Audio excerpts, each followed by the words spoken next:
Mona here at Craft Klatch, and today's Friday. That means it's another Coaster Friday. Today we're going to do some fun coasters that are going to have a beachy vibe to them. I found these little signs at Michael's, and we're going to turn them into coasters. They come with this little twine on here, this little rope, and if you wanted to leave that on, you could. I don't want to because I don't plan on hanging them, but certainly you could if you wanted to. So I'm just going to cut that right off. So I don't like the little holes in there, and you can fill it with a little bit of glue if you wanted to, or wood filler. I have the holes filled, and now I'm going to just take a screwdriver, maybe a nice pick, and just start beating it up a little bit. You can gouge a little bit here, whatever. We just want to kind of distress it like it's been around a while.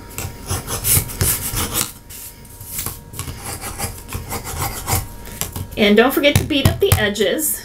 When they're adequately distressed, now we can paint them.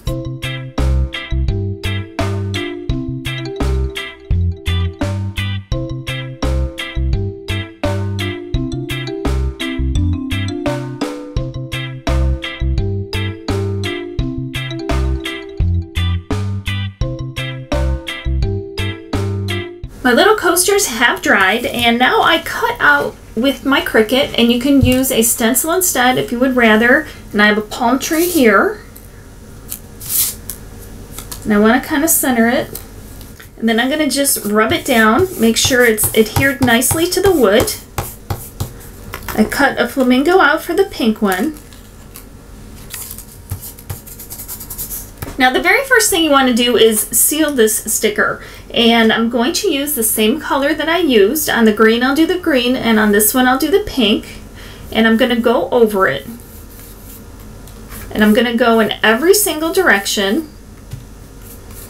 And the reason I do that is if any of the paint were to seep under, at least it's the same color and not our next layer. Because if the next layer runs under it, it's not going to give us a crisp image. And then we're just going to let that dry. Now I have a light gray, a dark gray, and a white on my plate here. We're going to try to give it a little bit of a washed out wood look. So I'm going to take a little bit of each color onto my brush. And now I'm going to go over everything. And if you think you have too much of one color, then add the other right back in there. And don't forget to do the same thing on the back so that it matches the front and the sides.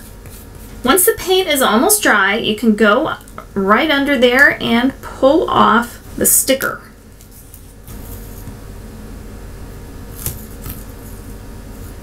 Now we have these really nice crisp lines because we painted over it with that pink first. And there you go. We're going to let it finish drying, and then we will go over it with a matte finish.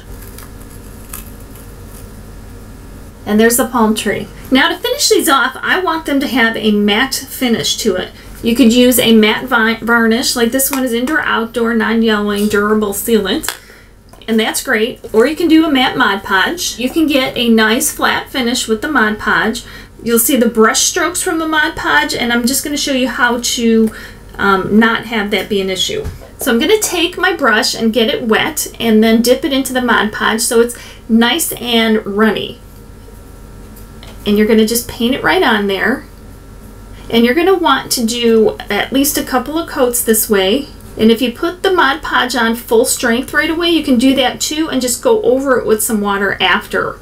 Either way, it's going to give you a nice smooth finish, which is what we're looking for. This particular coaster is going to be a little more suited for maybe a coffee cup or a teacup. Not something that's going to have a lot of condensation to it, because obviously we have the slats where it's going to run right through it. So here the coasters all finished. There's the front, there's the back. They have a nice matte finish to them. Just remember that when you are making the coasters, they're great for coasters, but you can always apply the techniques to something larger too. Thank you guys so much for being here and for watching. I do appreciate it, and I hope you like them. And always remember, life's too short not to shimmer, so grab your glue gun and your glitter. Stay safe. Bye guys.